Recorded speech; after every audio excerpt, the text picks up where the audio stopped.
बर्फीली चोटियों पर काले रंग की यूनिफॉर्म में ड्यूटी पर तैनात ये सैनिक हैं सीमा सुरक्षा बल यानी बीएसएफ के। अब आपके मन में सवाल आ रहा होगा कि बीएसएफ की यूनिफॉर्म तो ऐसी नहीं है, तो आपको बता दें कि अब बीएसएफ को मिल गई है नई यूनिफॉर्म। दरअसल जम्मू कश्मीर में नियंत्रण रेखा यानी एलओसी के पास घने जंगलों में सीमा सुरक्षा बल ने एक नई कॉम्बैट यूनिफॉर्म की शुरुआत की है। इस नई वर्दी को खासतौर पर ऑपरेशन सिंदूर के अनुभवों से सीख लेकर डिजाइन किया गया है। बेहतरीन कैमोफ्लेज को हासिल करने के लिए इसे तैयार किया गया है, जिससे हमारे जवान जंगल में बेहतर तरीके से छिप सकते हैं, दुश्मनों पर नजर रख सकते हैं और उनकी नजर में आए बिना ऑपरेशन को पूरा कर सकते हैं।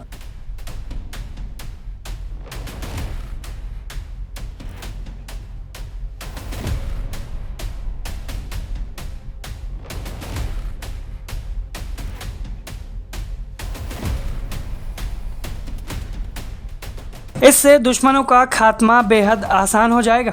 इस नए यूनिफॉर्म को तैयार करने में विशेष कपड़े का इस्तेमाल किया गया है, जो कड़ाके की ठंड, बर्फबारी और खराब मौसम में भी जवानों को आराम देगी। साथ ही कई आधुनिक फीचर्स भी जोड़े गए हैं, जैसे कि बेहतर pocket system, night vision goggles को आसानी से लगाने की सुविधा और इंफ्रारेड सिग्नेचर को कम करने वाली सामग्री, जो दुश्मन के तकनीकी उपकरणों के पकड़ में आने से सैनिकों को बचाती है। अगर दुश्मन किसी विशेष प्रकार के सेंसर का इस्तेमाल कर भी रहा हो तो इस यूनिफॉर्म की लो इंफ्रारेड सिग्नेचर उसके पकड़ में नहीं आती है। अब नए साल के मौके पर बीएसएफ ने एलओसी पर अपनी निगरानी को और भी सख्त कर दिया है। सीमा पर पूरी फोर्स हाई अलर्ट पे है, क्योंकि त्योहारों और खराब मौसम का फायदा उठाकर आतंकी घुसपैठ की कोशिश करते हैं। लेकिन हमारे जवानों का मनोबल बहुत ऊंचा है और वो पूरी तरह से सतर्क है। जवानों को इस नई यूनिफॉर्म की ट्रेनिंग भी दी जा रही है। ऑपरेशन सिंदूर के बाद से ये नई वर्दी जंगल के इलाके में छुपे घुसपैठियों को पकड़ने में मदद करेगी। मौजूदा समय में बीएसएफ और सेना के प्रयासों से सीमा पर स्थिति पूरी तरह से नियंत्रण में और हमारे जवान देश की रक्षा के लिए हमेशा तैयार है। आप इस खबर पर अपनी राय हमें कमेंट सेक्शन में जरूर बताएं।